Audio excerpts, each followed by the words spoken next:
Ephesians chapter 3, Paul is praying for the church, for the Christians in Ephesus. I want you to hear the heart of this leader, the heart of this missionary as he is interceding on behalf of Christians in this metropolis called Ephesus. He says, "For this reason I bow my knees before the Father, from whom every family in heaven and on earth is named." And here's where I want to focus for a moment.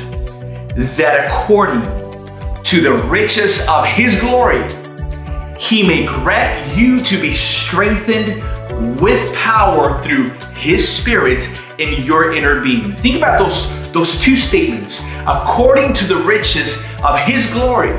That means that in proportion to the riches of God's glory. Think about that. That's how much power he is asking for the church.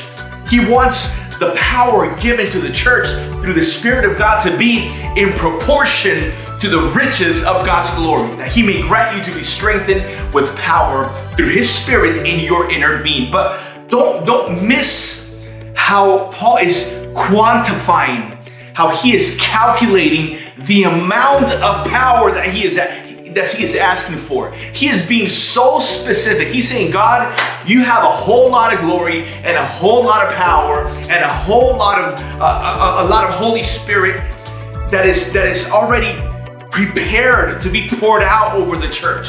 According to the riches of your glory, in proportion to the riches of your glory, grant us to be strengthened with that power in our inner being. Friends, if we only could comprehend the amount of Holy Spirit power that is available for you and I, we would be asking for it more.